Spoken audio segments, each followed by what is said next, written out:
Well, thank you very much. And I think I'd like to ask the Deputy Minister the question. I hope the Deputy Minister is here today. But the supplementary estimates C here ask for an extra 70 million for your department. And the Minister was kind enough to let us know that part of that is being sent once again to Smart Prosperity.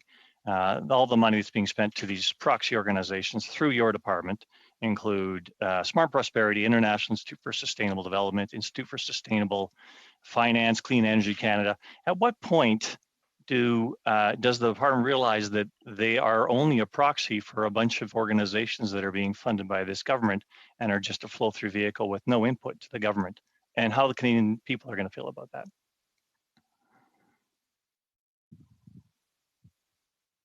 Well, thank you very much for that question. There is a very specific item in the Sub-C that is a flow through to Agriculture Canada and then on to Sustainable Prosperity.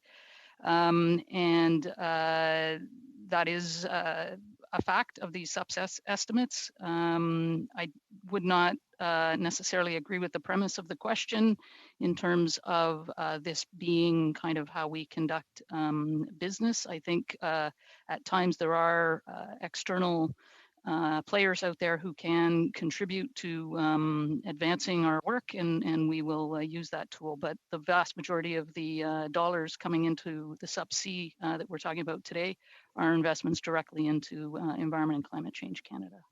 Thank you. And Canadians will look at it, recognize it's a boondoggle, and I have to call it here as straight as it is. It's a boondoggle.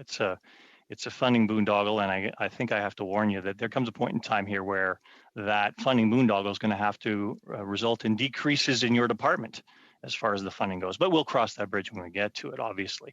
But there are other issues here, and I want to follow on with the questions that are raised with the minister about the math around how we actually plant trees and pay for the planting of those trees. And the math is incredibly suspect, as even the Parliamentary Budget Office has articulated very clearly. Industry has also said that they're way low. At what point in time here between your department and the Department of Natural Resources actually start to come to the grips that we can't continue to just guess at these numbers? We've actually got to put real plans on the table about where we're spending Canadians' money.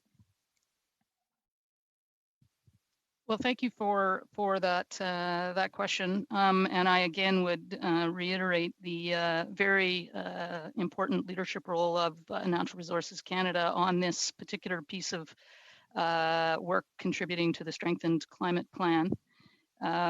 This is an area, and particularly from Environment and Climate Change Canada's perspective, where we are very focused on the biodiversity impacts and the nature-based climate solutions orientation of these new investments related to tree planting. And as my colleague, Mr. O'Day, mentioned, that's a very important preoccupation for us in terms of how it contributes to the climate change mitigation story. Okay.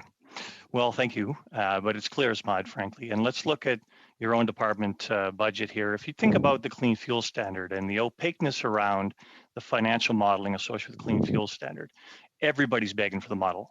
Finance Canada's asking for the financial model around the Clean Fuel Standard. Industry's asking for it because right now it seems you're just guessing at what's going to happen as far as CO2 reduction, which is our objective. We don't want to be spending money for the sake of spending money. How do we cut the boondoggles and actually get some veracity around the numbers we need to get to here?